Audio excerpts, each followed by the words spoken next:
Yo, yo, yo, what is up, everyone? I'm BJ Kicks, and you are watching The Hangout.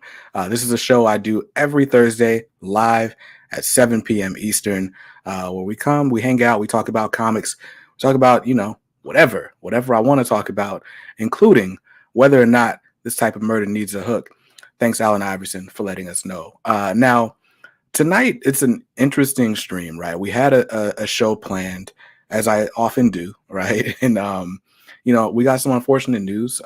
Unfortunately, Tim Sale passed away today, and he was only like 66 years old. So tonight, I do have a guest with me, but we're going to talk about Tim Sale and maybe some of our favorite stories that he co-created or co-plotted and penciled. We'll talk about whatever we want to talk about. We don't want to keep it super somber. This will be a celebration, but just had to kind of start off on that note. So before we get into the conversation, of course, I should introduce my guest. So tonight we have in the hangout. What on the couch? I don't know what do we call this? But anyway, tonight on the show, we've got a comic book writer. He's the creator of Taurus Comics, which is a comic book publisher with tons of characters. He's currently writing XOB, which I'm not sure how to pronounce, so we'll talk about it in a second. But that's being published by Antarctic Press now. But anyway, please welcome to the hangout, Mr. Kyrun Silva. How's it going, sir? What's going on? And it's actually pronounced Saw. Saw? Saw the Lightning Wonder is the name of my major title. Awesome. Let me see if I can get your mic a little bit louder. Let's see. All right. Got you a little bit louder. Cool. Okay. Is that better? I think so. Guys, let us know in the chat whether or not you can hear Kyrun. In the meantime, we got quite a few comments in here. Mentor Prizes is here. It says, yo, what's up, man? What's up? YZ 250 is going to finish the Batman by Loeb and Sale Omnibus in Tim Sale's memory tonight. Definitely a great choice. You Trucking Nerd says, man, it was so unexpected. I saw he was in the hospital yesterday and then boom, gone. Yeah. It was very, very sudden. And there's been a lot of just kind of sudden passings in comics lately, right?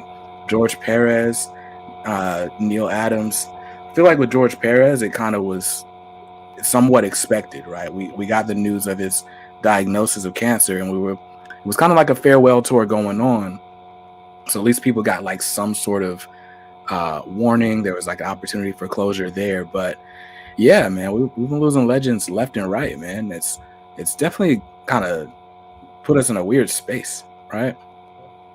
When you really think about it, going all back to even Stan Lee, it's really not that far ago where we lost a legend. It just seems like every few months now we're losing more and more.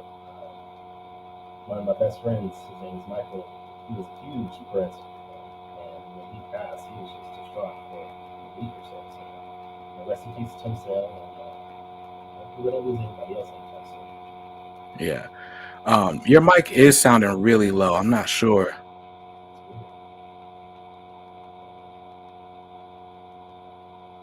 that any better for you? That's not. Says can't hear you. Got a buzz drowning you out on your mic. I think it might just be those computer fans, or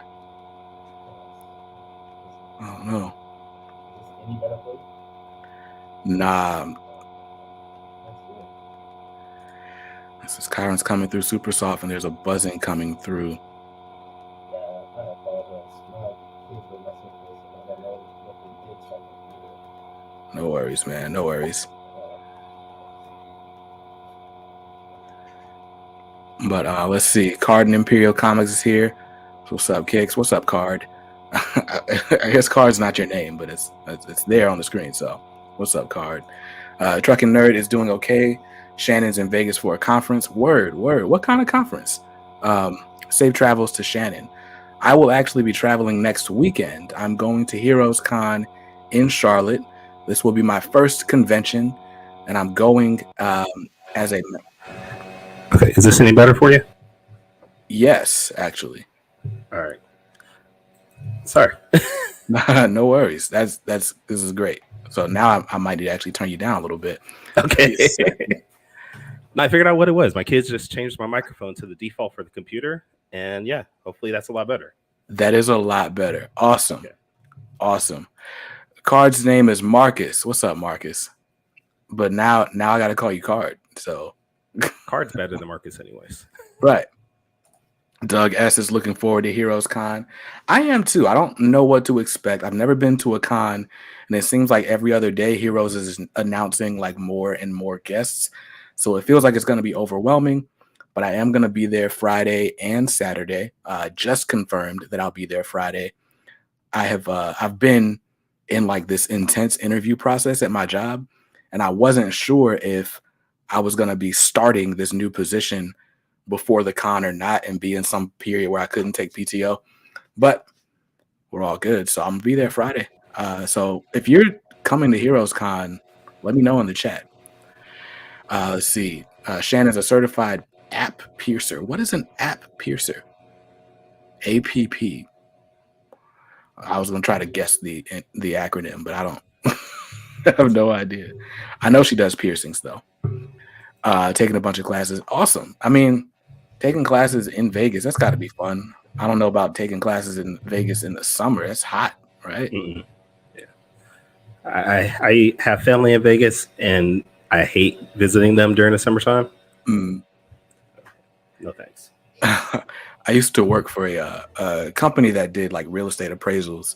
And so what was cool about Vegas, I believe it's Cook County is where Vegas is, right? And it's not Cook County. That's Chicago. But anyway, Vegas is Clark County. But anyway, it was like seeing how crazy the houses get for like so little money. Like at the time, this was like 5-6 years ago. So who knows what it's like now? But it was like $350,000 to get you like a little McMansion. And it was like, yo, that looks dope. Let's move out to the desert. Let's go to Vegas.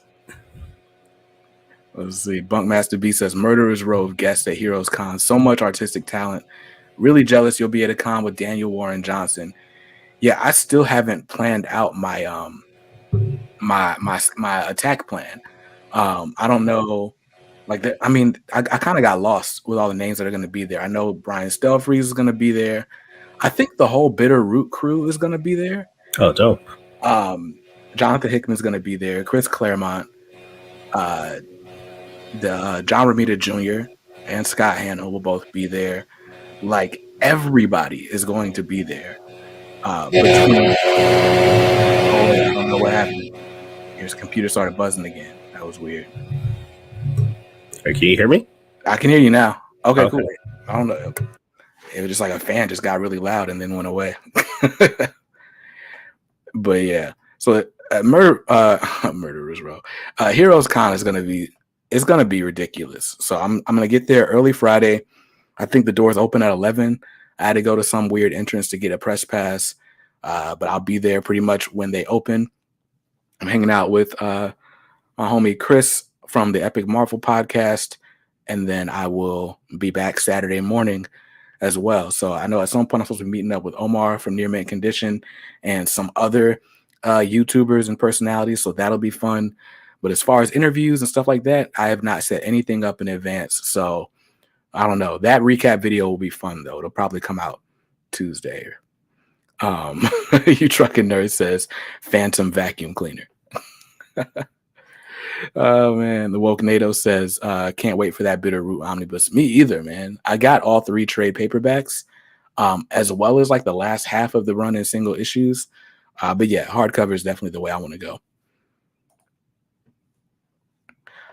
I'm really mad they pushed back because Christopher Priest is supposed to be at GalaxyCon in Raleigh, but they pushed back the release of his Black Panther omnibus. I was going to bring that to get my hardcover signed, but it won't be out in time now. They pushed it to like November.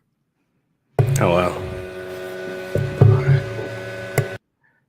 Okay. So, guess it sounds like you're muting just before you.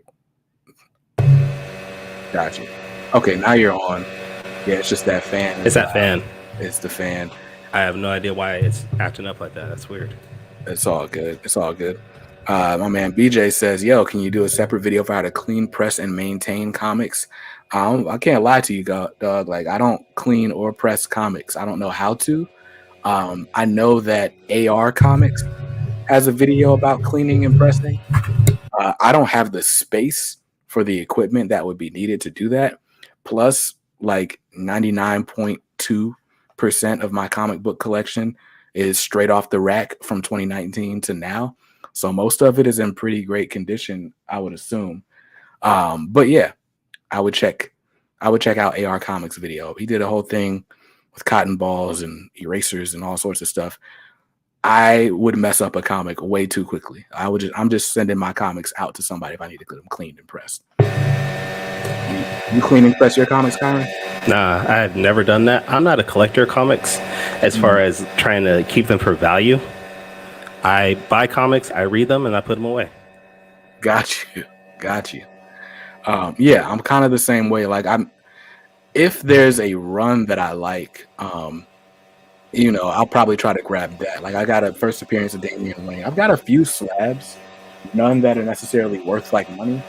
Like, this would probably be like my most prized possession. It's a static number 8, and it's signed by John Paul Leon as well as Jason Scott Jones, who's the colorist on it. But if I was to put this on eBay, it might pull $80. I think I bought it for like $80. But it's just something I wanted because I love static, and this is my favorite static cover. A bunch of the other stuff that I have is just like, it looked cool, so I bought it. But collecting for value is just not my bag. Yeah. Now every now and then something might spike, and I might sell it to fund another purchase. But even now, like, they've got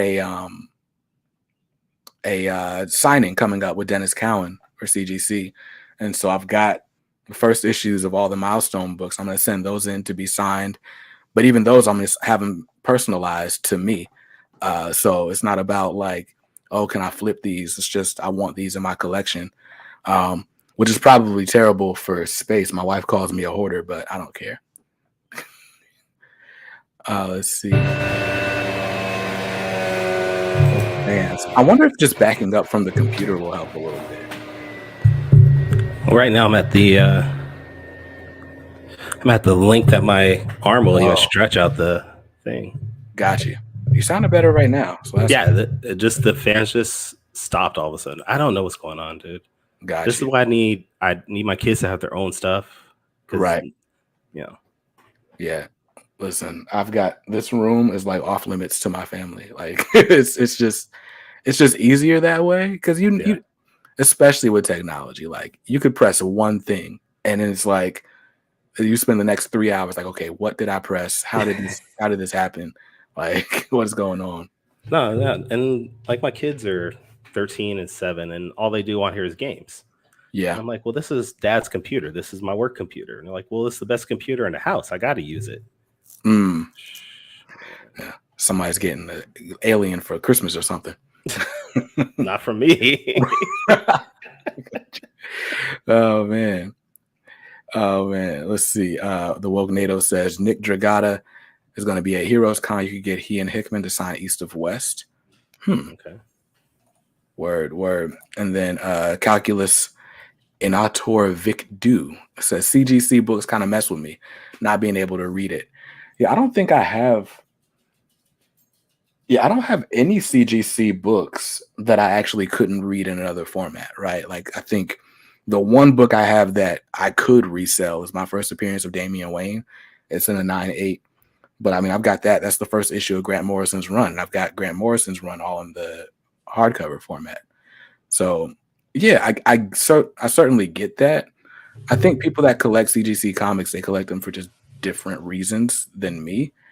But hey, it's all part of the same hobby. They're all the reason that comic shops are still open. So it works for me.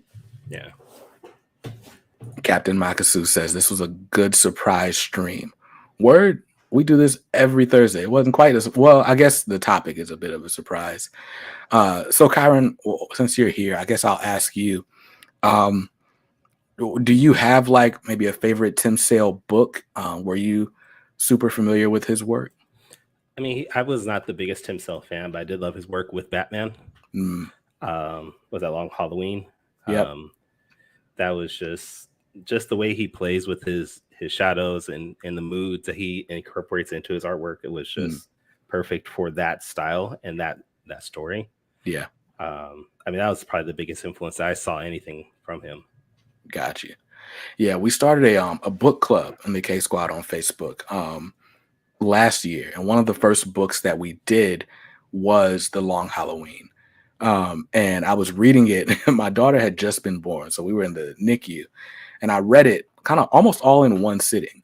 Oh Um, wow. and the one thing I noticed or really enjoyed about Tim Sale's art, at least in that volume, was just like it's almost like surrealism. Like when you go to like art classes, it's like, okay, there's a random eyeball on this page. What is going on, right? And so what I liked about it is like you couldn't like necessarily just look at it and take it straightforward for what it was. You almost always had to kind of stop and digest the imagery. Yeah. But what I loved about the Long Halloween specifically is like Batman is always the biggest and scariest thing on the page in that book. Like, Hmm. and there's some pretty interesting stuff, like his poison ivy with all the leaves, his Joker with like the ridiculously huge teeth. Like Yep. there's so many exaggerated things throughout those 12 issues, but Batman is always the most imposing thing. And so I thought that was really cool. And I did love like the shadow work as well. Yeah. Um He and Mike Mignola mhm, probably the best at doing that with their artwork. And both of them have a style that's not really beautiful to say. It's not like a perfect anatomy or it's not beautiful women, things like that. But right. they make it so engaging and just draws you in with what they do. It's just perfect. Yeah, absolutely. I think that was the thing that sticks out to me. And you're right, Mike Mignola is another great example, right? There's a lot of people that kind of come along, become like the superstar, and then for the next few years you see just clones of that artwork, right? Like you can open up any random comic today and you can still Yep. see like Jim Lee, right? And you can still draw a line all the way back to like Neil Adams, like, okay, yeah, I could see where how you became a comic artist, right? But with Tim Sale, it's like you don't necessarily see that. Like it's him, Mike Mignola, Bill Sienkiewicz. Like there's just a few people where it's like they came along and it was like nobody even tried to duplicate them because it's like, no, we can't do that. Yeah. One thing, a lot of it was that it wasn't a financial success for those artists. Mm, Outside of Mignola, who really only got big because of Hellboy. yeah, You wanted, if you wanted to copy that style, you're not going to really get a lot of, I don't know, a lot of gigs, a lot of things. I mean, I can't see somebody trying to do that on X-Men or Avengers or even yeah, Superman and really selling it well because it just doesn't fit well. But Batman's the perfect one. Hellboy's another one. right. Anything that's dark and gloomy, those type of Mhm. styles would work well. Yeah, I got so 1 second right here.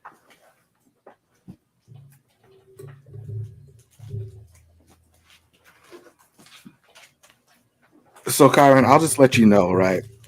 Because we don't know each other well. I'm very much a phony comic collector, right? Like so. Okay. Not, and the way I say that is, I didn't start reading comics until 2019. So Okay. almost everything that I talk about on this channel is something that I'm experiencing for like the first time. Um, Now, do we know because why you started up till 2019? Like, what was the reason we waited so long? so I had some comics as a kid, right? My grandmother lived in New York, and so that's where I would spend my summers. And so we had comics that like my uncle's friends would bring over and stuff like that. But then, I'm raised in North Carolina, and we weren't like so I don't know who has this experience, right? But I had like the typical black mom, right? You go in the store, you stay behind me, you don't touch anything, Hmm. like, and we're gonna leave the store, and you're gonna have just as much stuff as when you leave as you did when you came in, right? That was Yep. my mom. So like people talk about seeing comics in like the newsstand at Food Lion or whatever. That wasn't my experience. So as far as I knew, comics didn't exist outside of New York City. Okay. Like comics were just something that you saw in New York, And it was like, cool, this is why New York is better than every other place. I'll see you next summer, comics. And that was that, right? Okay.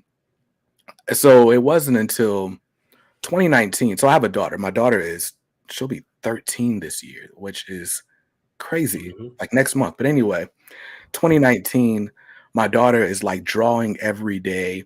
I'm like, I gotta find some way for her to like really love this stuff, like and keep going with it, right? And so it just happens to be Free Comic Book Day coming up. So I saw an ad for Free Comic Book Day at my now LCS Ultimate Comics. And so I went because they had like live artists and stuff like that there. I took her, they were having like $1 back issue sale. So I bought a bunch of stuff that reminded me of the stuff I was getting when I was a kid. Maybe like 5 books. I know one of them was a Wolverine book, some Spider-Man or Batman or something. And I was following the page on Facebook. They started doing like these live sales. And so I started buying trade paperbacks. On one of the live sales, I won a copy of House of X #1, like one of the ratio variants. And I was like, okay, let me go to the store because I know this is a rare book. So I don't want to read this one, but I do want to read the story. So I buy House of X #1.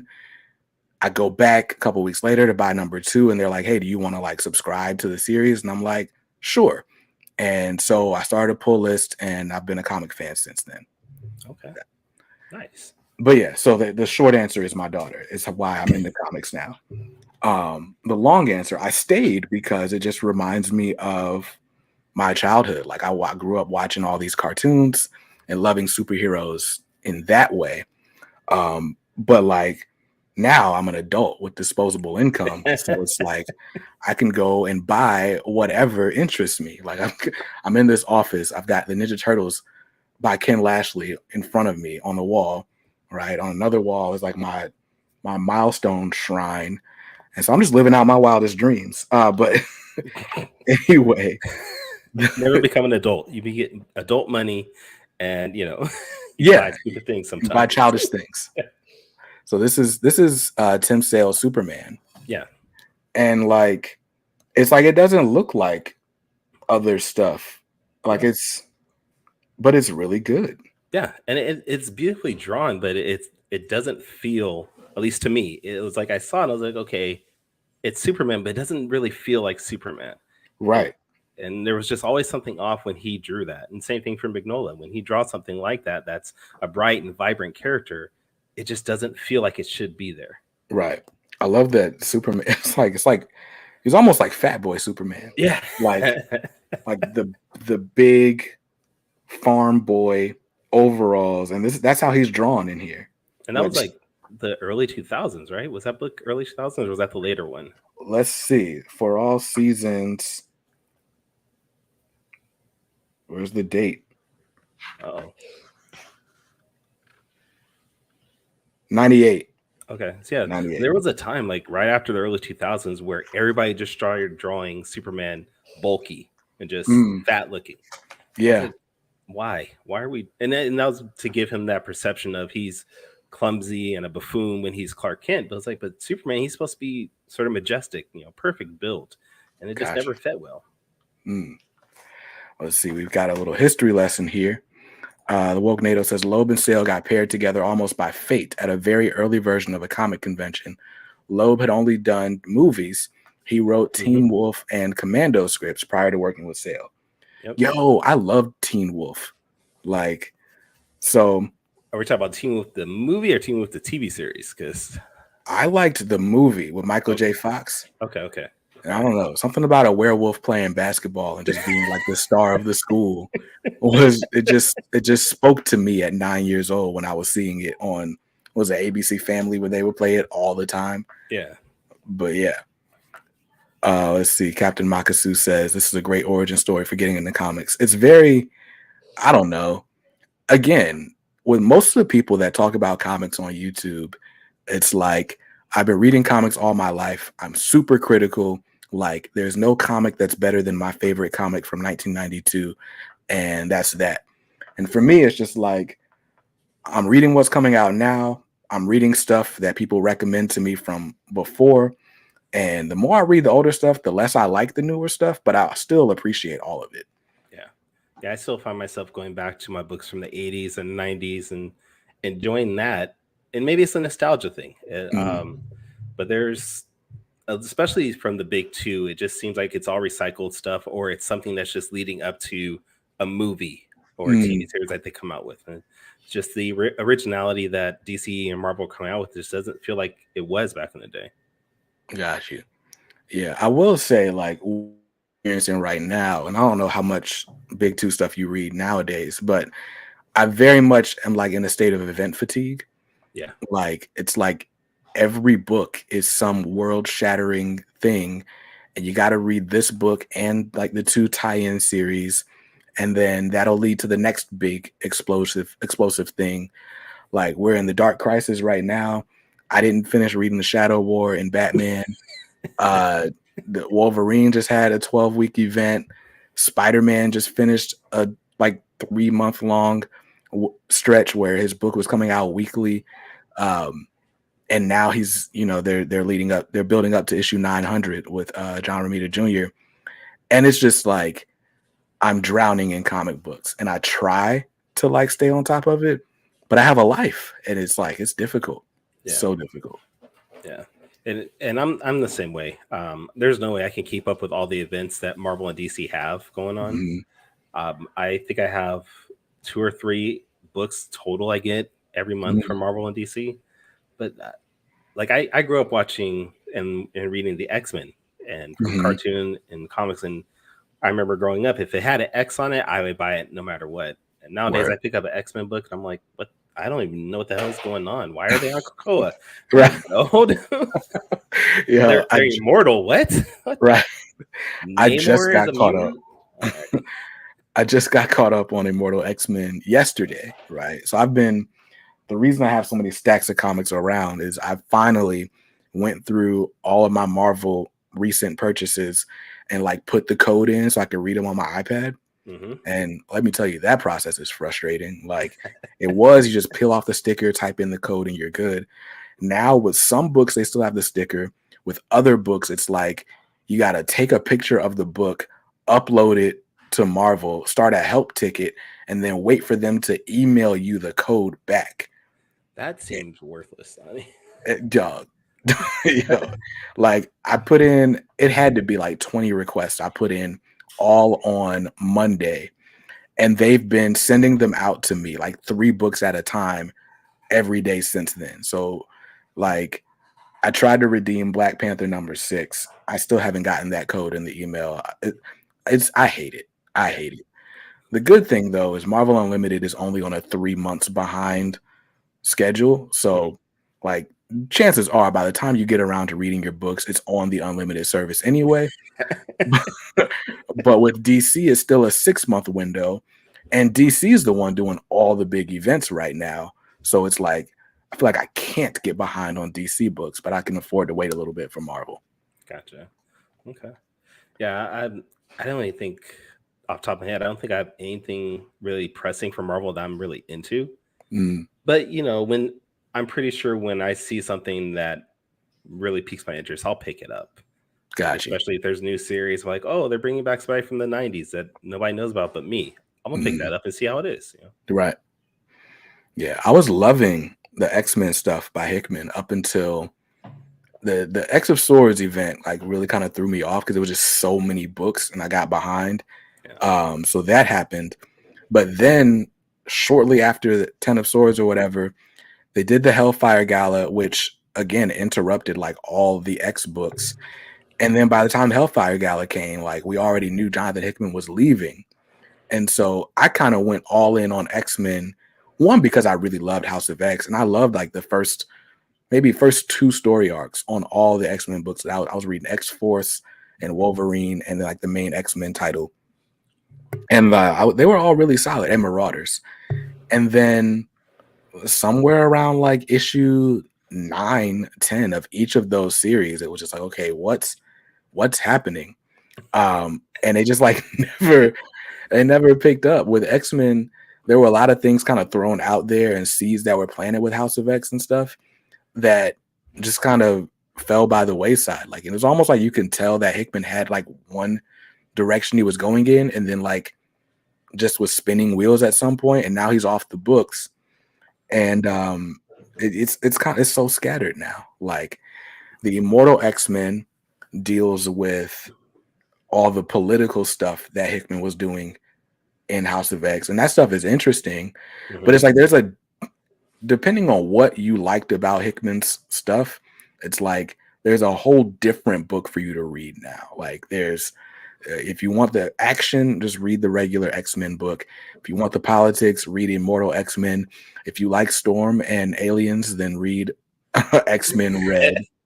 Okay. Like I didn't even pick up the Knights of X because I'm not an Excalibur fan.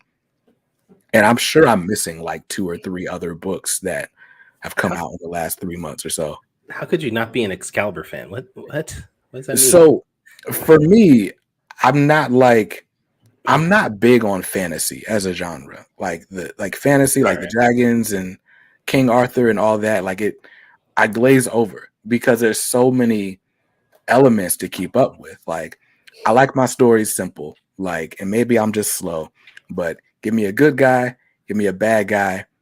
Let's fight the bad guy and go home. And that's kind of where I am. Where it's like, but if you got to explain to me, like, all right, this is King Arthur and this is his court and these are the knights and there's this kingdom. This is the dragon kingdom over here.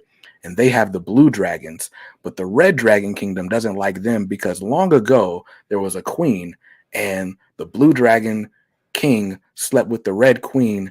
And now these factions have been warring for decades.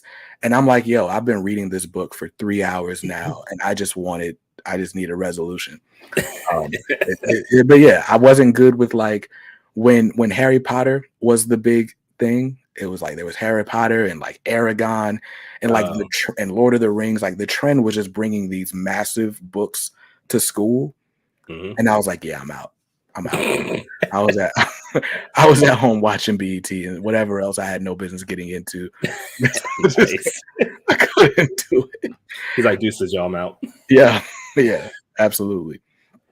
I try to be open-minded though, but like even something like Green Lantern gets difficult for me. Because again, and like right now, so you trucking nerd just asked, am I doing my 2022 X-Men read through? Yes, I'm behind. I'm just now getting to Uncanny Volume 2 by Chris Claremont. But like even like the Phoenix Saga, once they go into like Shi'ar space, I'm like, all right, now I'm struggling because every character is a different species. I don't know who's on whose team. I don't know why they're together. Like, and it's just something about like there's something about that I have to like get past. It's the same reason it took me a very long time to get into Star Wars. Now I love Star Wars, but it took me until like halfway through Empire Strikes Back to be like, oh, this is what the movie's about. Okay. So, but like you said, it took you a while. You loved it. So now you just need to go back to like the 80s and read Excalibur. Okay. All the stuff from there, and you'll be fine. Just catch up from the 80s and you'll be good. I think it's pretty sure on Marvel Unlimited. You'll find it somewhere. Word. I'm sure it's there. Just read all the stuff from the 80s on. So just read 40 years of comics history. You'll be fine. It'll be good. But you are bringing up something that a lot of new readers express, is that there's just too much lore. There's too much backstory to a lot of these comics. And I was talking to this with my friend yesterday. I was like, Wolverine, I saw a picture of Wolverine, just the evolution of him from when he first came up to recently, and there was an image he had with his claws. They were on fire. Like I said, I don't read a lot of the X-Men stuff now, but I was like, why is Wolverine's claws burning? He's like, oh yeah, he got powers where his adamantium burns its things. So I was like, this is what happens when your character gets too long. You start running out of ideas and you just start making up crap to make him seem cool again. It's like, we got to take a point where we just say, okay, we can stop making stories for this character and move on to something new. Yeah. One thing, because again, I started X-Men from Giant Size X-Men #1. Nice. And like I said, I'm in the middle of the Dark Phoenix saga now. So it's only like 35 issues that I've read so far. But what I like about it though is like you get like these character beats, like these little teases of development for like everybody.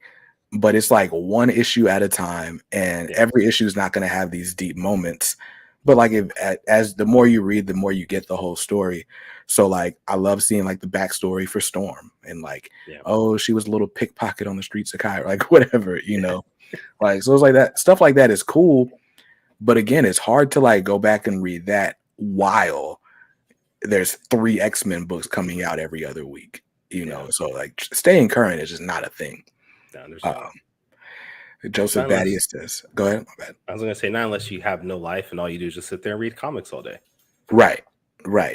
And So if someone can teach me how to do that and make money, let me know. I will definitely do that. yeah, that's the hard part, right? Like even like with this channel, I'm trying to get this channel to a point. At one point, my goal was just let me pay for my comics with this channel. But it was like to get the channel to a point where it paid for my comics meant I had no time to read comics. So it's a catch-22. You reading Dark Knights of Steel? I fell behind. I'm on, I think issue 7 just came out, and the last one I read was 5. But I do like it. Even though it has all those things I said I didn't like. Right? It's I was gonna say, wait a minute now. Right. It's like because for me, I've read enough DC stuff and like seen enough DC animation to where it's like I know the roles that these characters are supposed to play. So even though Harley Quinn is like the court jester, like I get it. I get why she makes sense for that role. Now Black Lightning being the king of something, I'm like, okay, I don't know what's going on, but it doesn't matter because, well, I don't want to spoil the book. But you know, so it's like I try to just drudge through it, right? Like, and sometimes there's a book that's just the book is so exciting that the premise doesn't matter anymore. Okay. Like, and that's how I feel about Dark Knights of Steel. It's like, okay, this is just so like it's subversive, right? Bruce Wayne is I can't spoil this book, and every detail would be spoiling something. But yeah, so I get what you're saying. I like it.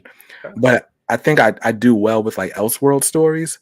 It's difficult for me when that's like the main universe because now everything is important, and the stuff that I gloss over when it's Elseworlds, I probably should be like making sure I understand so that so when something crucial happens down the storyline, I get it, you know.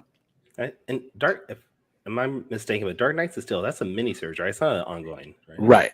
So I think that also helps too, knowing that this isn't something that's going to be going for 20, 30 years from now. I could just stop and read back later when I want. That helps with stuff like that. Yeah, definitely. DC versus Vampire is surprisingly fun too. I agree, although why are they spinning that book out into so many books? Like like so we're on I think issue 6 just came out, and then they did like a little one-shot special. And then I just looked in the solicits and they've got like another 6-issue mini for DC versus Vamp. I don't even know what it's called. There's like DC Vampire Killers or something like that. I'm just like, yo, I don't need this much DC vampires. Like, just give me the story you were telling, and you know. But hey, I mean, this is what happens. You get something that's cool and people like it and it sells. DC's like, well, we got to make more of this, right? Because it's sold. Right. Yeah. I mean, even with Deceased, like Deceased has been like 5 series, and then they just announced another one. And Tom Taylor's like, finally, the end of the trilogy. I'm like, what do you mean the trilogy? There are 4 books on the shelf right now. What are you talking about? And he's like, oh yeah, book 1, 2, and 3 were all actually part 1 of the trilogy. And I was like, yo, I don't know. I don't know what words mean anymore. Oh. Just buy it. That's all he cares. Just buy it. Right. So I've given my comics origin story though. Kyrun, how did you get into comics? Oh, you know what? My comics origin story actually starts with the Ninja Turtles. Okay. The old cartoons. I knew of like Spider-Man, Superman, things like that. But when the Teenage Mutant Ninja Turtle cartoon came on, I was like, this, I think I was 7, 8, and I was like, this is cool. This is fun. But then my aunt, who actually lives in Las Vegas, she sent me a Ninja Turtle comic book in the mail. And she's like, oh yeah, this is where the cartoon comes from. And I was like, I can read about the Ninja Turtles in comics. And then from there, I was just on a mission. I went everywhere I could think of to find comics. And I had saw comics on the stand, but I don't think I associated it with I can go read these stories about superheroes there. But the moment I read through this Ninja Turtles comic, I was like, Mom, we gotta go to the store. And she's like, we're not going to the store. I was like, okay. Right. But a couple weeks later, we're at the store and I saw some comics, and it was a grocery store, and I picked it up and I was like, can I have this? And she was like, you got money for it? And I said, yeah, I got money actually. And from there, I was just hooked. I just kept buying anything I could find. And like I said, this was in the late 80s, early 90s, and where comics are just popping off like crazy. Yeah. And all of a sudden you saw comic book stores just pop up everywhere. And like maybe a year into me reading comics, a store came around my neighborhood, and I was there almost every day, just looking at what new comics were available, just getting anything I could afford. I was mowing grass on the weekends to get $5, so that way the next Wednesday when new comics came out, I would get them. And I was just hooked from that point on. And then a couple years into it, there was a comic convention in my city of Sacramento, and they were looking for people for help. They were like, hey, can people volunteer to help and help people set up their booths and things like that? And I was 13, 14, maybe. So I wasn't old, but I wasn't young enough to really be doing this. Right. But my mom dropped me and my friend off at the convention. She went to church, and we were just there at like 7 o'clock in the morning. And I'm sitting there helping out people like Ron Lim and Sam Keith set up their booths. And I didn't know who they were because I was too young to really realize who they were. But I was helping out, setting up people, and just loving what I was doing, and just walking around, watching these people just have tons of people coming up to them, having them sign their books. I was like, I want to do this. I want to make comics. And at that point, I wanted to be an artist. And I dove into drawing comics. I bought them How to Draw Comics the Marvel Way, like everybody does. We all think we can do it. Just buy that book and you can draw comics. And and I drew. I went to school at Sac State for a little bit, and real life came around, and I got married. I had a kid, and comics went on the back burner for like 10 years. Yeah.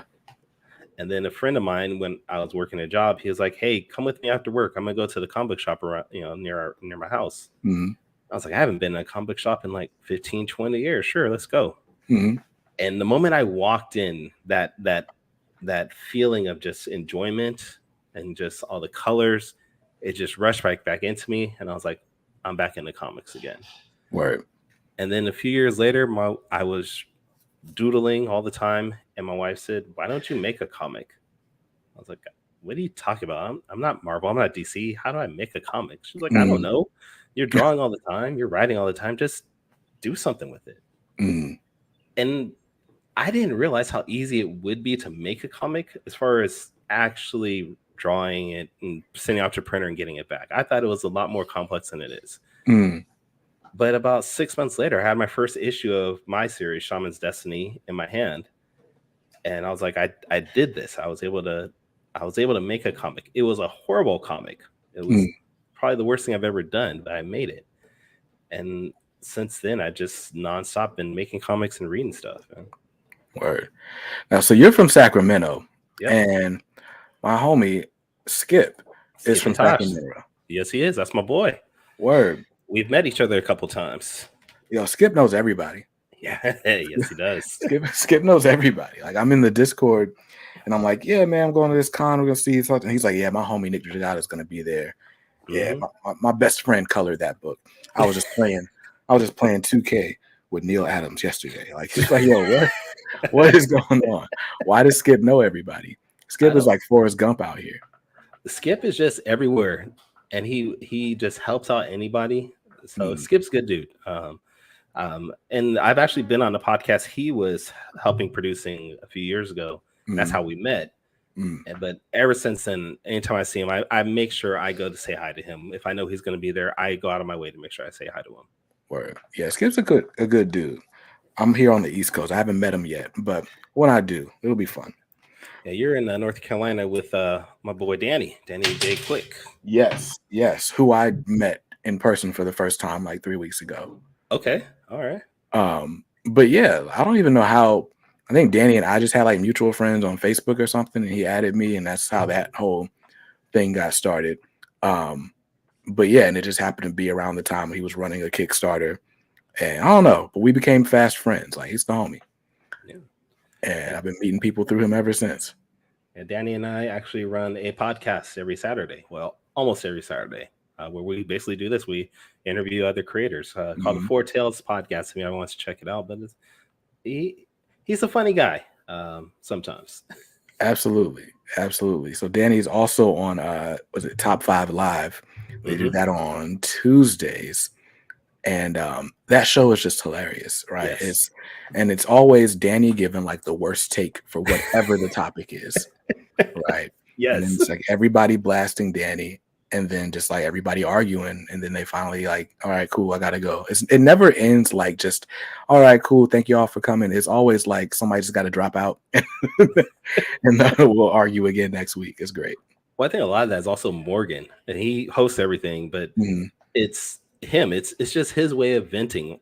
Honestly, yeah. It originally was just him just getting on live, and then he invited Danny on, and then Javon came on. But I think it's just Morgan just saying, "I just want to have fun and talk to people." Yeah, it's a great show. It's fun. Skip is here. He says, "My main man, Kyrun." What's up, Skip? And then he's got the little praise hands. And it's always funny when that emoji is like small, it looks like just like painted fingernails to me. Yes. So I'm like, yo, what is this? And then even I guess so are these action lines? Is this like I think it's supposed to be like the sound coming off, or I don't know. Because who does this? Like, what does this even mean? I don't know. It's like clearly like praise, I guess. With action lines, like you said. Right. It was great. Oh man. So Kyrun, you have created this whole universe. I'm looking at, and maybe I should share my screen. Let's do that. Chrome tab. So right now I'm just on the shop page for Taurus Comics. So we've got Ruby from Planet Oz. We've got Zob, the Lightning Wielder. Shaman's Destiny, which apparently is the worst thing you ever did, so I guess I won't click on that. Oh snap, this looks really cool. Yeah, so that's Lord Eclipse. He's the main villain for Saga the Lightning Wielder. Okay. We have 3 issues of that currently available. It's written by myself, and I have a couple artists that have worked with me. But he's like the ruler of the Dark Realm, and he's trying to take over our universe, and that all unfolds through issues 1 through 3. Huh. Awesome. So you've created this whole universe. So obviously, like you said, the process of making a comic ended up being a lot easier than you thought it would be. How so? Like, how does this process go for you? If you're mainly writing, how do you get the artist and bring it all together? Well, I'm lucky enough that for Shaman's Destiny and Ruby from Planet Oz, I did the writing and the artwork on those. Okay. So it was fairly simple. I did all that basically myself. For Saga the Lightning Wielder, I did the artwork just because I wasn't confident enough in myself in drawing a female character at the time. So I started hitting up Facebook and going on to different Facebook groups and just asking people, hey, do you want to draw a comic? How much does it cost for you to draw this comic for me? And you'll be surprised how many people are actually just lurking around these Facebook groups, just trying to find artwork to do. Like this guy, he's got Saw and Shaman's Destiny. These books came out. Well, I should say, okay. So with Saw the Lightning Wielder, I wanted a style that I just didn't feel comfortable with doing. So I had to. It's easier finding someone because once you put it out there, you start getting inundated with a bunch of requests. I mean, honestly, it's too many to say.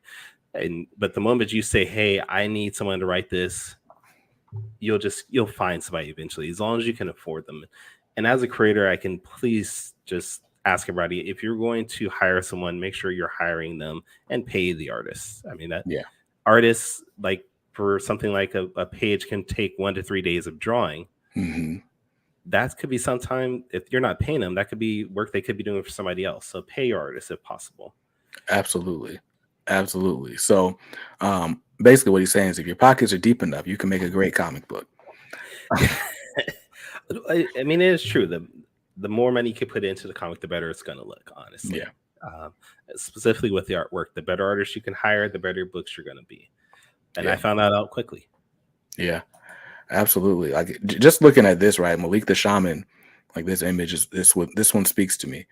And then right after that is Ruby from Planet Oz. Like just looking at these two images, I'm like, all right, what's going on in this universe? What do I need to know? And then here's Officer Nick Peterson. Which book does he come from?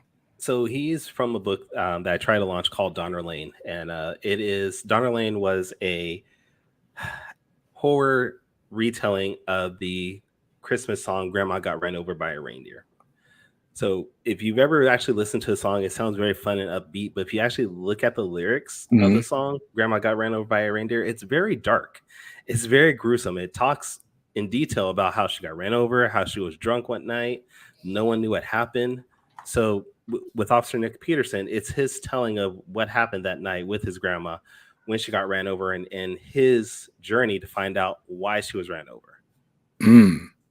Wow. And it's a lot darker than most of my other books are. We tried launching it a couple years ago through Kickstarter, and it didn't find an audience that I wanted to. So we haven't released it yet. But we're gonna try to rework it. Word. So speaking of things being darker than you expect, right? So next week I'm interviewing Jeffrey Thorne, right? So nice. In preparation, I could just read Mosaic and Green Lantern, and all that, but instead, I've been binge watching In the Heat of the Night because I never watched In the Heat of the Night ever. Okay. Like it was like, so growing up in North Carolina, right? You've got like city parts of North Carolina, and then you've got like super country, right? My grandmother's from Onslow County, which is like super country, tobacco farms, the Klan, like that's just like. I like how you just threw that in there. I mean, I was trying to think of like, okay, if I tell you what's here, well, I guess I could have said mosquitoes. Mosquitoes might represent it better than the Klan. Okay, I should tell you though that my mom is actually from South Carolina, so I know a little bit about that. Got you. She's from Charleston. I have my aunts in Myrtle Beach right now, so I know a little bit about what you're talking about. Word, yeah. So, but anyway, so my grandmother's sister, we would spend our summer in New York.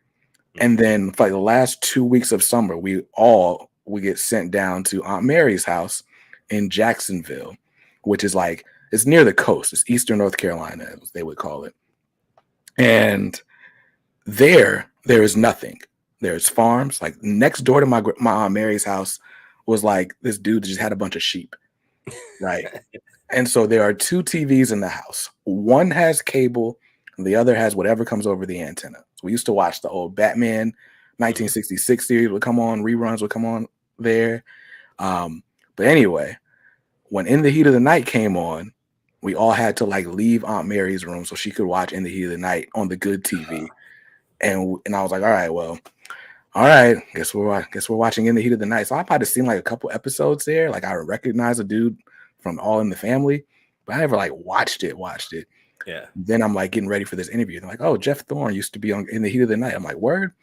And so he doesn't make an appearance until season 2, but I felt like I couldn't just start a show at season 2. So I've been binge watching. I watched all of season 1 yesterday. And then I've been watching season 2 today. And all that to say that I don't know how they got away with some of the stuff that's on that show. Like the stuff on that show would absolutely be like an HBO show today. Like between like there was I don't know who's watching, and I try to keep this family friendly, but there was a girl who had like attempted suicide.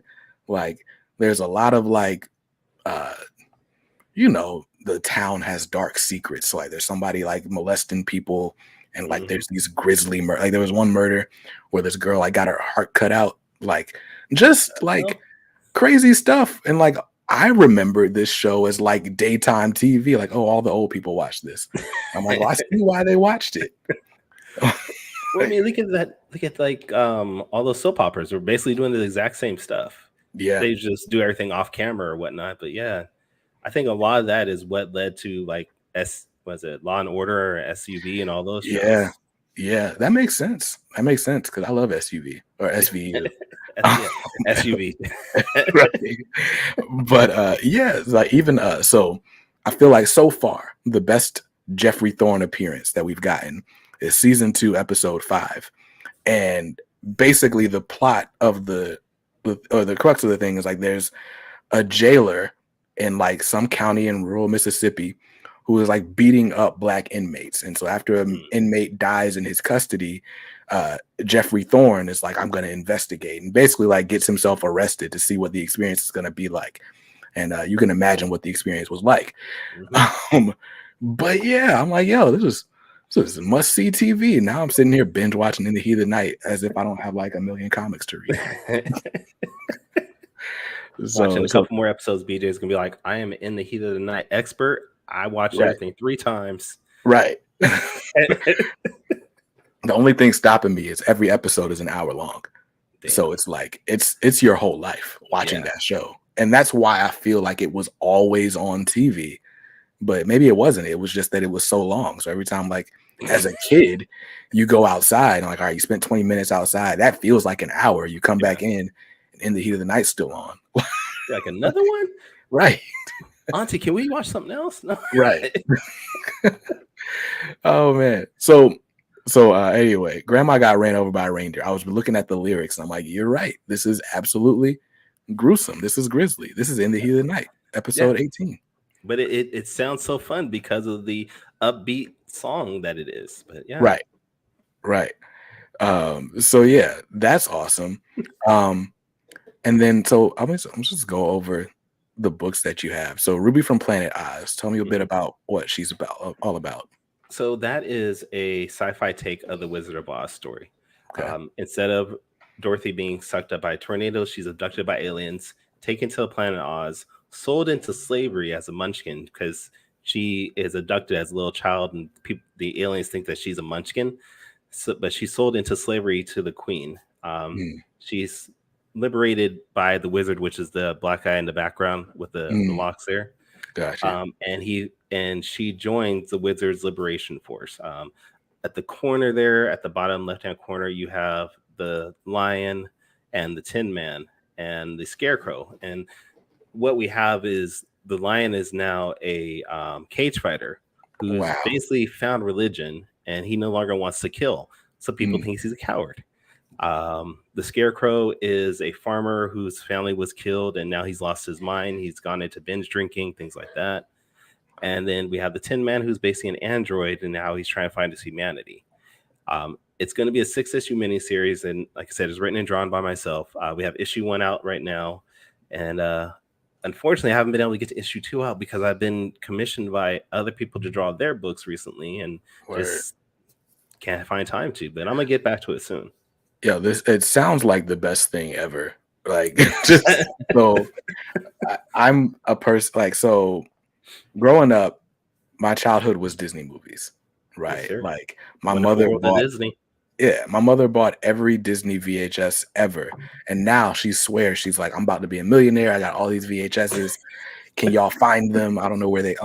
But anyway, we bought like every Disney movie ever. One of the few live action movies I've ever seen in life was The Wizard of Oz. My mother bought it and was like, "This movie is great. Y'all have to watch it." Right. So I have the unfortunate distinction of being like one of very few black men who didn't grow up with like The Wiz as the definitive take on that story. Oh, wait, but you've watched The Wiz, right? I've seen The Wiz. My wife loves The Wiz. Okay. My wife is smart. Listen, man. So, The Wiz was like critically panned, right? I would have been one of those critics. For me, I get it, but I don't get it. All right. Well, BJ, thank you for having me on the show. I'm gonna block you now. Listen, I can save my The Wiz take for top 5 live, where it'll be better received, because I'm sure somebody will somehow agree with me on that panel. Okay, what is it about The Wiz you don't like? Like, I don't even know if I can put my finger on it. You know what it is? No, I think it's just because I saw The Wizard of Oz first. I think we all saw The Wizard of Oz first, though. So for me, it's just not a better take. I think Diana Ross is too old to be Dorothy. I'm not a fan of Diana Ross's acting in it, like the yelling and flailing around. Okay. there's a lot, like I go back now and I watch The Wiz and I'm like, I'm peeping cameos and like, oh, this is a lot of black excellence. And so Yes. I can appreciate it for those reasons. But like actual plot and story, like there's nothing in The Wiz that's better than the Flying Monkeys. Like I have the to agree with graffiti coming Skip off the right now. wall. I have to agree with Skip on the comments there. Word. Gotta remove BJ as host of his own show. Listen, man. So Bro, the black historian in me loves The Wiz, but like just watching movies, I'm never picking up The Wiz like that. Like, okay, that's fair enough. I mean, I'm not gonna say it's horrible. It's not the mm, greatest thing out there, but for what it was, you gotta think at the time yeah, where black led movies weren't really getting funded the way they needed to be good. right. And you gotta love the fact that we got Michael Jackson Yeah, in there. I do very much enjoy Michael Jackson's performance as the Scarecrow, and You Can't Win is great. No. But okay. If we're comparing it to the original Wizard of Oz, yes, it does not hold up, but it's still a good movie. On its own, it's a good movie. I'll have to watch it again. Okay. Now the question is, have you seen Return to Oz? No, what is that? That was the follow-up to the Wizard of Oz, where Dorothy goes back and Oz is in shambles and a new villain has taken over. It's a lot darker than the original Wizard of Oz. It came out in the mid 80s, if I'm not mistaken. And I think it starred the one of the women from the Craft movie. I think it was. But yeah, if you ever hear anybody say the Wheelers from the Wizard of Oz, that's what they're talking about. They're talking about the Return of Oz. I'm looking it up now, and I just love the first sentence on Wikipedia. Return to Oz is a 1985 dark fantasy film released by Walt Disney Pictures. Like, I didn't know Walt Disney did dark fantasy, so now I have to like find this movie. Go look up, do a Google search for Wheelers, Wheelers, and Return of Oz. It's the creepiest thing that you'll see in a while. For a kids, this was still a kids movie. It was marketed as a kids movie. Yo, what? Mm-hmm. Let me share this so you guys can see and be traumatized too.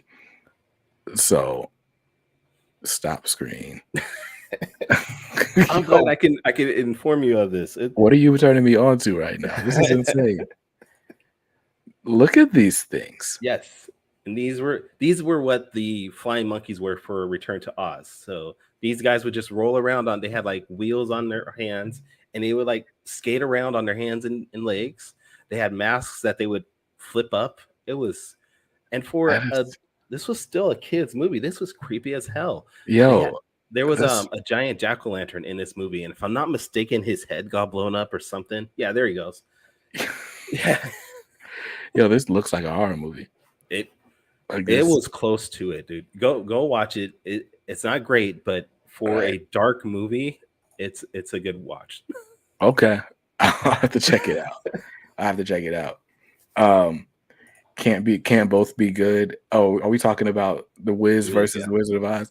Yeah, I remember like again going to New York for the summer, and I'm like, oh yeah, The Wizard of Oz was great because my cousin was talking about The Wiz. I'm like, oh, it must be short for The Wizard of Oz. I love The Wizard of Oz. Nah, yo, The Wiz, and I was like, what? And it was always this thing. So maybe I have like some sort of contempt for The Wiz because it was such a thorn for me. It was such a thing. But either way, again, I love Quincy Jones at the end on the ridiculously huge piano.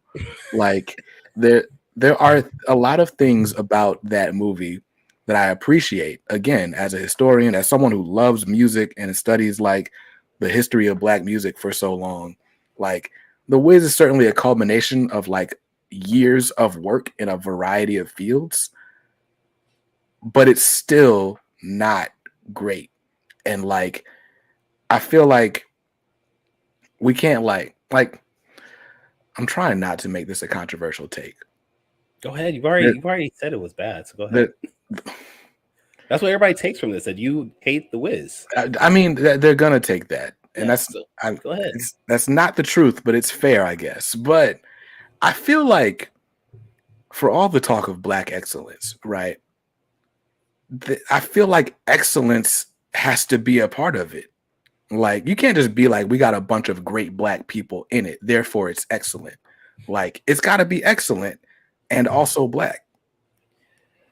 And You're I right. feel like The Wiz doesn't hold that standard. You're right. And I think that, like I said, that goes back to at the time, you got to look at it's a time thing more than anything. Yeah, At that time, that was excellence for a black movie. true. I mean, the best thing we had time was what? Black exploitation films? That's true. Up to that point, that's what you had. Yeah, Shaft and Superfly. So And the standards were not high for something like that. yeah, And then again, we got to go back to funding. You know, the special effects, things like that, were not going to be there. yeah. But it's for what it is at the time. It's a good movie. It's not the greatest thing out there. And I will agree, it's not as entertaining as The Wizard of Oz, but it's still a good movie. That's good. That's good. I love that the comment from Kevin saying, "What did I just walk into?" Yo, listen, Kevin. First of all, your avatar is the face that everyone is making while listening to this. Like, listening to me say The Wizard of Oz is better than The Wiz, and it's not close. But hey, that's where I'm at. So we see your take on Oz versus Wiz, but the real question is Bruce Lee. Oh, wow. That is terrible. See, don't be like Danny Quick and be like it's Bruce Lee war. Don't say. Nah, it's definitely Bruce Lee. Okay. Definitely Bruce Lee. But yeah, and so apparently I just broke the news that Jeffrey Thorne was an actor to Bunk Master B. Yeah, that was his trajectory. He was an actor. He transitioned to like screenwriting. He did some writing for animation, and then comics was like his third career. And even now he's still doing like writing stuff for the screen. I think he's like executive story editor on like the Book of Ghost, like in Power and stuff. So he's like big time TV writer. But yeah, he started out, he was on in the Heat of the Night. He was Officer Wilson's suite for 6 seasons. I'm only halfway through the first one. I don't know if I'm gonna make it through 6 seasons before next Thursday, but hey. You'll get through 4. Right. Right. And be like, but what comics did you read? I didn't read anything. It was all Heat of the Night, dude. Yeah, listen, man. Talk to me more about season 3, episode 2. Like, I need to know about that. Right. But yeah. So that's great. That's gonna be a fun interview. But I did read all of his Green Lantern. And that was the most recent thing he's written. He's writing Blood Syndicate right now. And Blood Syndicate, yeah. Blood Syndicate was my favorite of the original Milestone titles. And so far I'm loving his Milestone or his Blood Syndicate. It's only 2 issues in. But issue 2 is definitely, to me, better than issue 1. So that was cool. He wrote a book called Red Jack a couple years ago. It was an independent book that he was producing. And he actually had one of my friends do the artwork for it. My friend's name is Michael Dorman. And Jeffrey did this weird thing on Twitter. He was like, whatever issues, I think he put it all on Amazon for like 99 cents. And he said, whichever one of these 3 series sells the most is the one I'm going to write. And it was like, so it was like, whatever you guys like the most, I'll write. And he had my friend Michael Dorman draw the Red Jack series. So I was actually really cool that I know somebody that worked with him. Word. Today I jumped into my bad, I just got an email. But I jumped into Mosaic for the first time, right? And first of all, I didn't know Kari Randolph did the art for Mosaic. And so that was a pleasant surprise. Because I'd heard him talk about it in the interviews. But he never said, oh yeah, Kari Randolph did the art. And so I'm watching this like anime style basketball game in the first 2 pages. I'm like, oh, this is my type of carrying on. It was great. But I'm only on page like 3 of that book. Once he got turned into whatever black goo thing he got turned into, and now his consciousness is like he's taking random people's consciousness. I'm like, all right, it's gonna take me a second. But I enjoy it. Okay. So far. It's a good series. It's a good series. And so now I have to take notes on Red Jack. But yeah, so Ruby from Planet Oz, once again, sounds like the best thing ever to me, who actually just randomly has a thing for the Wizard of Oz. Now, saw the lightning wielder. Let's talk about that for a little bit. Saw the Lightning Wielder is a superhero series that I'm writing. It's based off of a Southeastern Asian culture called Hmong people. Hmm. And what it is, you can think of it as Thor if you want, or Shazam. But Okay. it's basically this young girl who has to deal with being a superhero for her city, but she also has to deal with the her family life and balancing that act. Her family is very traditional. They want her to basically just grow up and be a traditional wife, which make kids, make Hmm. babies, and that's not what she wants to be. Hmm. So it's this balancing act between that and her being a superhero. We have Gotcha. 3 issues from there, and issues 1 and 2 are being distributed through Antarctic Press's Exciting Comics right now. Okay. So I'm really excited for it, 'cause for it to get picked up by a publishing company is really cool. Yeah. But Awesome. this is my biggest sell so far is Saw the Lightning Wielder, and it's going to be an ongoing series. So as long as I can keep making stories and people like it, I'll keep doing it. That's dope. So with my bad. So with it being on Antarctic, that means that you could order it through Diamond, right? So Yes, you could get it actually, straight through your LCS. yep. If you go on to previews, it is listed there under Exciting Comics. It starts with Exciting Comics number 25 is the Okay. first issue you can actually order it. And I'm not mistaken, in 2 weeks is when that issue drops on the 29th of Nice. June. Yep. Awesome. So Which buy it, please, so I can get some money from it, because I need money. now, alternatively, you could just go to tauruscomics.com and order it straight from the source. You could. Maybe get it a little faster, maybe You fatten get up the pockets a little bit better. Yeah, definitely. And upside of getting it through my website is you get the full book all in one.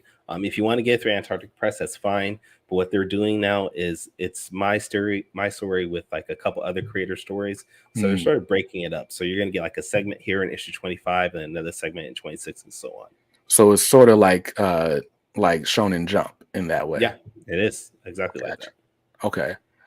Cool. Chicano Heat says Blood Syndicate was such an underrated series back in the day. One of the titles that started my love of comics.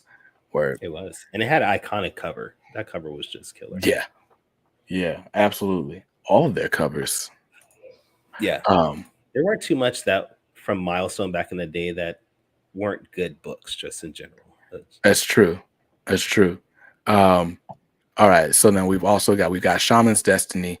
Well, I just like this rabbit. What is Shaman's Destiny about? All right. So the rabbit's name is Jeff. He is Okay. a talking rabbit. He's a mentor for Malik the Shaman. Okay. Shaman's Destiny is a 6-issue series, and it evolves around Malik, who is the protector of our world from anything supernatural, mystical, things like that. But someone is out to get the source of his powers. So he goes on this adventure from Mexico, makes his way through San Diego, Sacramento, and up into Nevada to where his powers are originating from, and figure out what's going on. Word. That's dope. And there's just the one issue of that out. Actually, we have the individual issue, and then we have a full trade, which is one right next to it, that encompasses issues 1 through 6. Okay, cool. So there's 6 issues out. Yeah. I'm a sucker for trades. I like just having the whole story in one shot. It's weird because I find that it happens a lot. People just want the full trade, and I'm fine with that. But then as an independent creator, it could take me 2 or 3 years to get out 3 issues. Word. So you can get issue 1 and then we'll be waiting a little bit. So I understand that people want the trades, so they can just read everything in one jump. Yeah, and it's hard. I'm sure it would be difficult, right? Because when you're paying artists and by the page, right? So to be like, all right, instead of a 20-page comic, we're gonna do 150-page trade paperback. Let's just do the whole graphic novel. Like that's 5 times the cost. Like that's crazy. Unfortunately, a lot of artists that are in my realm, they're still working a full-time job somewhere. Yeah. So they're like, yeah, I can do 150 pages, but it's going to take me 5 years to do those pages because I got, a work, I got family, things like that. And I'm like, all right, I get it. Word. And then Zob the Lightning Gods. All right, and then so if I'm not mistaken, these are the 3 books then. So it's Ruby from Planet Oz, Shaman's Destiny, and Saw the Lightning Wielder. Yeah, those are the 3 that are available right now. Okay. We just finished a Kickstarter for a new series called Starcore that we're working on. It's going to be available at this rate by October of this year. Okay.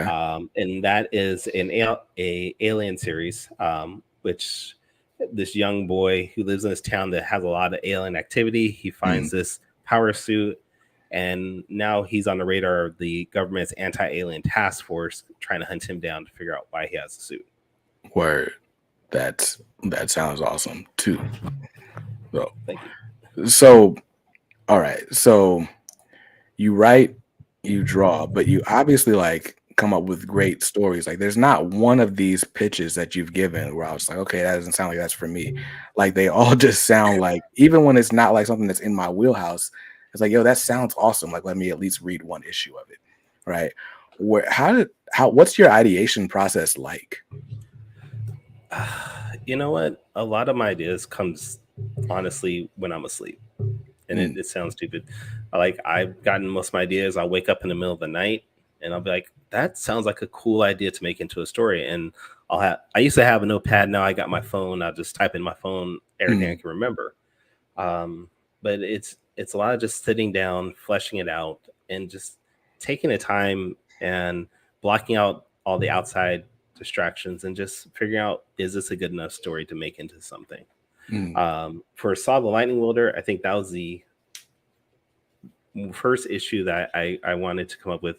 I based that off of an image that I saw online on Facebook. It was an image of a golden axe from the Hmong culture.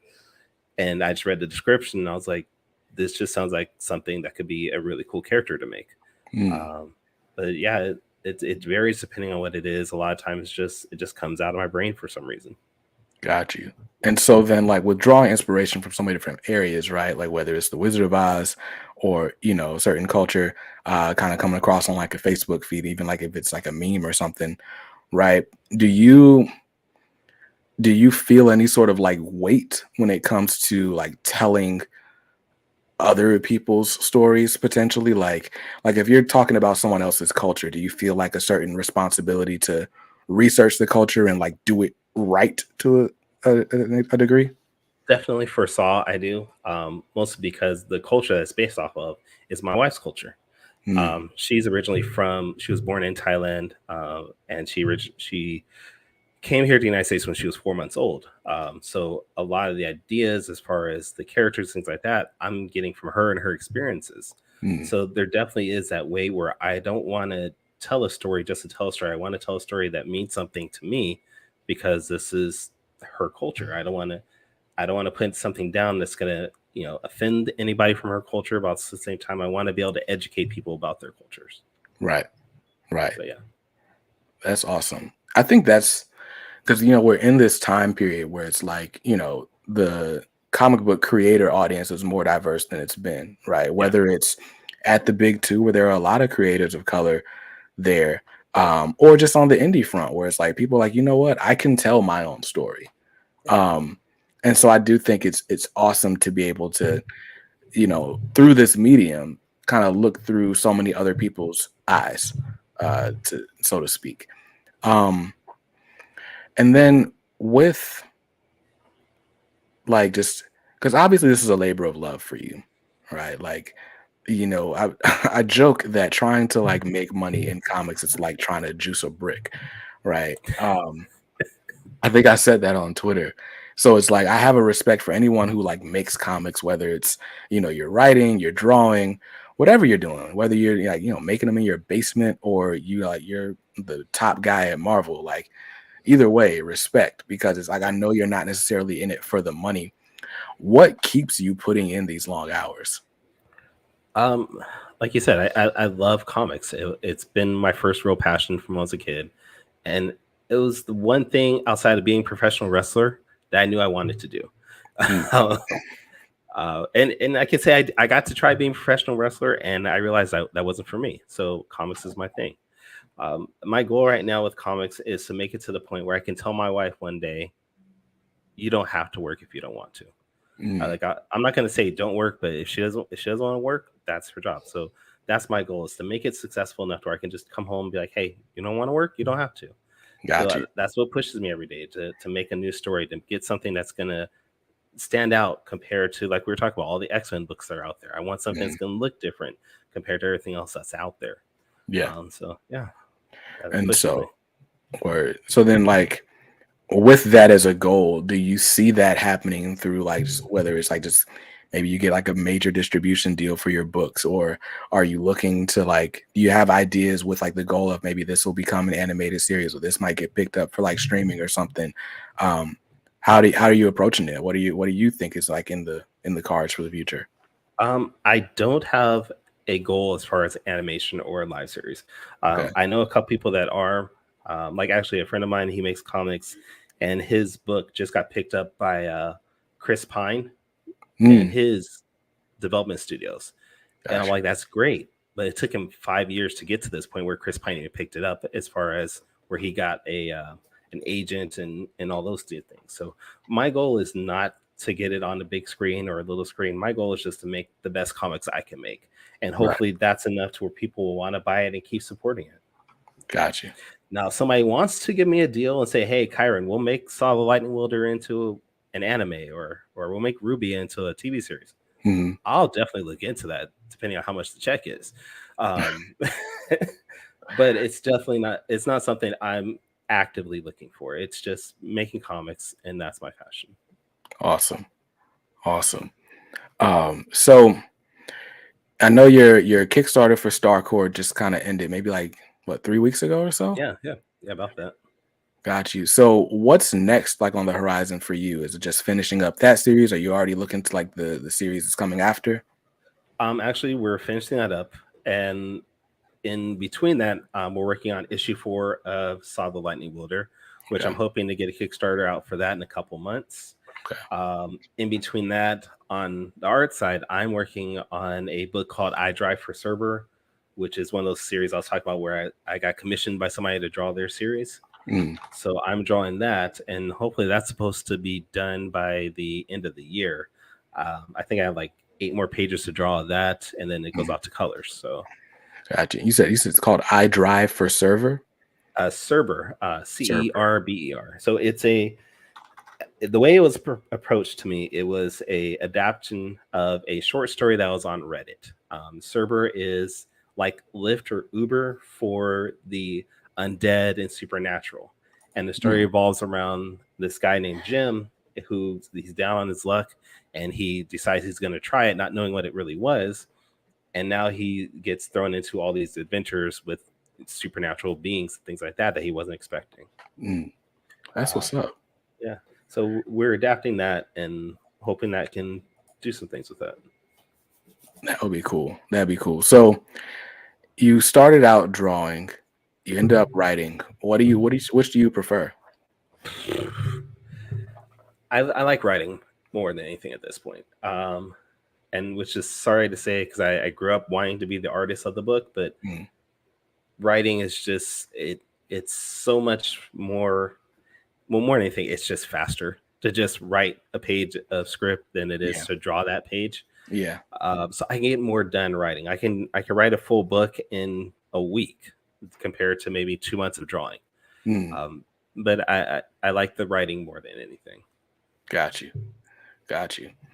Okay, man. So I guess the last thing I wanted to talk about was the Four Tales podcast.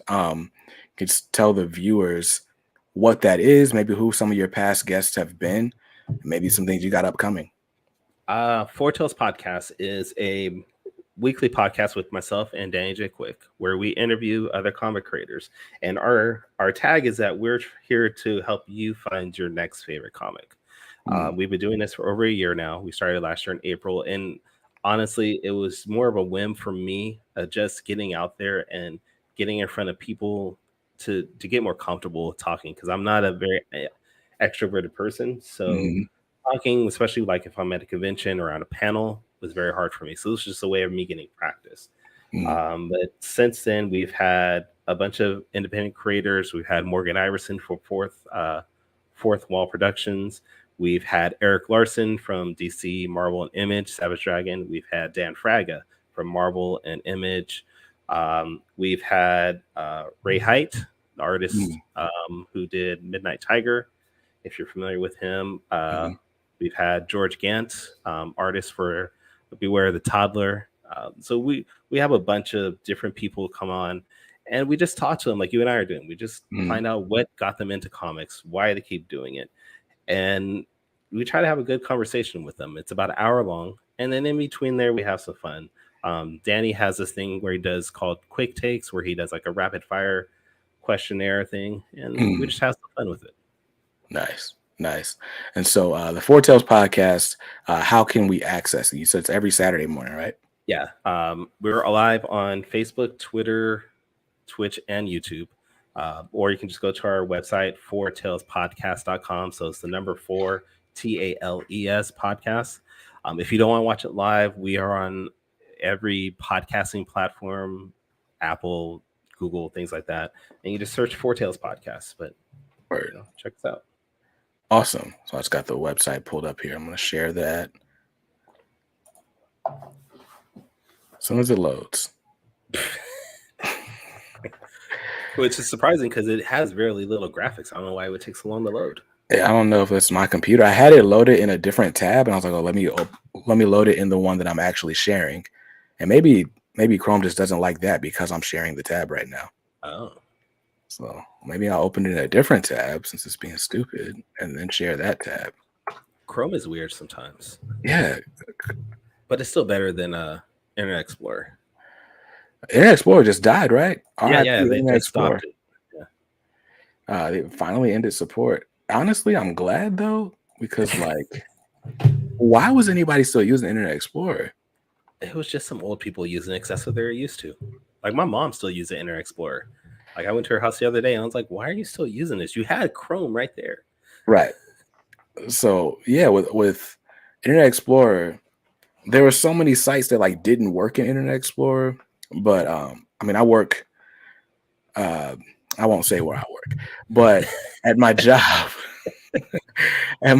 we still use Internet Explorer for a lot of different applications. Like there's certain stuff that just wouldn't work in Chrome or anywhere else, and they finally got most things moved over to Edge within the last like 2-3 weeks or so. But I hate having to go to Internet Explorer for anything. Yeah, it's pretty worthless, honestly. But we had nothing else when we first started with the internet, so we can't complain too much. It was like that or AOL, you know. Yeah, I guess that's true. So now that I was like, all right, I'm just gonna give up on sharing. The site loaded. So here we go. Okay. You can go to foretalespodcast.com to see the Foretales podcast with Kyrun and Danny. We've got Jack the Rabbit. Is that the rabbit's name is Jack, right? Jeff the Rabbit. We got Ace Blade on the other side, so that's cool. But so there's a whole bunch of episodes. Not Danny gets creamy on the show. That side. Danny's Ace Blade army is no joke. Beware. Yeah, that one actually was funny. I was on another podcast and we made fun of Danny's character Ace Blade. And he posted the video of us making fun of it onto his TikTok. And next thing I know, we were getting hate messages on our TikToks. And if you don't know Danny J. Quick, he has like 65,000 followers on TikTok. I think it's even more than that at this point. It's like 80 now, probably something. Probably. Danny's the most famous person I know. I always tell him that. But we were lit up, like literally just getting our inboxes just full of F you, you guys suck. And I was like, whoa, what did we do? All I did was just make fun of my boy. And then next thing I know, my phone's just blowing up with a bunch of hate messages. I'm like, all right. Don't mess with Danny. That is crazy. So Bunkmaster B says it was the same way my old job drove me crazy because the browser-based software we used for 90% of the work we did could only run in IE. Hated it. Yep. Wow. That's my life. Working at a big pharma megacorp, as Bunkmaster B calls it. But yeah, so this is fun. I feel like I'm gonna have fun going back and listening to the Foretales podcast. I see you guys live on Facebook, but Saturday morning is always like the time for me to like do whatever I couldn't do. I'm either getting my hair cut or I'm cleaning out the comic room. Like there's always something to do. and I never like go back and watch replays. I should go back and watch replays. You can throw us on in the background while you're doing whatever you're doing. But That's true. if you want to blame anybody for the time frame, blame Danny Quick. Oh yeah, because it's all his fault. Because he's so busy with other things. He's got his shop, he's got his kids, he's got 3 other podcasts he does. yeah. So he's like, all right, all I got is 7 a.m. for you. I'm like, Right. really? Yeah. All right. Yeah, nah, I'll blame Danny. I believe Yeah, it. It's well, no matter what happened, it's always Danny's fault. Yeah, I So. say that every day. Cool, man. Well, look, was there anything that you wanted to like just let the audience know about or talk about before we wrap up? No, this has just been fun. If please check me out at tauruscomics.com. That's my website for my books. And yeah, hopefully you try something out and give me some feedback. I love feedback. If you like it, if you don't like it, let me know. I am always willing to listen to things. Or I owe a lot of people feedback right now, so Okay. I'll let you get in line. But because I gotta, I still have to. I checked out 5-star #1. Oh, I bought that in the nice. Kickstarter, and so that turned into Michael sending me a bunch of freestyle comic stuff, and like I opened the email and like opened one of the books, and then I was like, dang, I need to like actually read these. And so it's been sitting in an open tab on my iPad for like ever. So I gotta So you're finish. like me. You're like me when it comes to digital comics. You're like, I gotta find the time to actually sit down and look at my tablet and read these. I can't just enjoy it. Right. So digital is a gift and a curse. I'll say it that way, because digital, it's convenient. So I feel like I can read books anywhere, but this thing has so much memory. I could download like or stream like every comic ever. And so I'll start like 5 different books at a time. But the one I've been stuck on is Emerald Quest. Emerald Quest from Freestyle Comics. I just love the art. But it is very much a fantasy book. And so like yeah, exactly. Yeah, so it's right in my wheelhouse. But so I'm reading it, and we've got kingdoms, and we've got like a big raven griffin thing. I don't remember, like you start getting like these mythical beasts and stuff. I don't know what they're called, but they look cool. So I'm like, all right, let me just read this. And I got to the point where there's like this dude who apparently is having like a mirror experience to this girl that's like attacking him. Like, and so it's like, okay, stuff like this happens. It's like, okay, this is a really compelling book, but I also need to start over because my brain is too small. So that's where I've been with and maybe I shouldn't have started with Emerald Quest, but it was the coolest looking cover. It looked fire. So yeah, I get you. Yeah. So anyways, thank you so much for your time, Kyrun. I asked people like, hey, who wants to be on the show? And Kyrun was one of the first ones to be like, me. And I was like, yo, I appreciate that. Yeah. Skip says Kyrun knows martial arts, so y'all should know that. That is true. Word. I am belted in 2 different forms of martial arts. I'm a step below black belt in Taekwondo, and I have a green belt in Tong Sudo. So that is very true. Wow. So Taurus Comics ain't nothing to mess with, is what you're saying. No, sir. Sheesh. I you know what?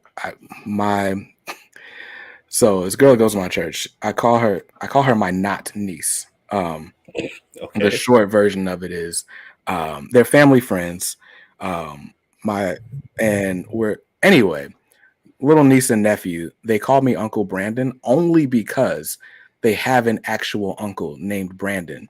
And so when I'm like, oh, hi, my name's Brandon, they just like, because they were 2 and 3 years old, like, oh, Uncle Brandon. They just got used to it. Right. So their older sister, who's like 13, is like, you're not my uncle, or that's not your uncle, right? So anyway, every time I walk up to her, I'm like, oh, what's up, not niece? But anyway, I think she's I don't know what belt she just moved up to in Taekwondo. She's been in Taekwondo since she was like 5. Like I wouldn't mess with her, like at all. But yeah, I went to karate when I was a kid, and then there was like, in karate, there's always like the show off. There's like the one kid that can like just randomly do a back handspring. for no reason, just for okay. no reason at all. And then, Yeah. then there's me, who's like, I'm good. I thought I was going to be like, the next Black Ranger. Then I saw that kid with the earring at like 5 years old doing flips. And I was like, I can't do that. So I'm just going to go back home. I dropped out of karate. So shout out to you for getting belted in 2 forms of martial arts. That's crazy. Thank you. It was a lot of hard work. My son actually is a black belt in Taekwondo, and then I was a red black up until the pandemic, and then just never went back type of deal. Just fell out of it. But yeah, it is a lot of hard work. It was like 5 years of my life to get to even that point. So wow. Thank you. I appreciate it. No problem. Well, look, Kyrun, you can check out Kyrun's work at tauruscomics.com. It's on the screen right now. You can also check him out every Saturday morning, bantering with Danny and interviewing comic creators on the Four Tales podcast, live on all forms of social media and other corners of the dark interwebs. Wow. And that feels like a racist joke there. I don't know why. Whoa. Just because I don't like the Wiz? Is that? Yeah. I feel like it is. That's terrible. No, I got nothing but love for my people, even my people that like the Wiz. Okay. All right. So next week there's gonna be a new host. Just saying, you'll be voted out. I'm definitely. You know what? I'm gonna be on Javon's podcast soon. Oh, the Visually Stoked podcast. The Stoked podcast. I think that's where I'm gonna take my full critique of the Wiz, and I am going to have to watch the Wiz again so I can be ready to explain why I don't like it. Okay. But anyway, until then, I hope you guys enjoyed the interview. Thanks, Skip, for watching. Another one of your good friends here. Next time, I'll just get you to book the interviews. But thank you all for being here. I really appreciate it. Thank you, Kyrun, for taking out your time. And you're welcome back anytime. Hey, I'll see you next week then. All right. Well, next week is booked, but I'm gonna be on there too. I'll be like 2 guests at the same time. All right. Well, look, you got to watch season 2, episode 5. That's of the In the Heat of the Night. You got to do it. That's the prerequisite. All right, I'm gonna watch it. Yeah. It was great. But look, man, thank you guys. I will see you guys in another video very soon. Until then, hope you saw something you liked in this video, and if not, that's cool. You can always buy what you like. Just make sure you read what you buy and be nice to others, because kindness makes the world go round. Peace.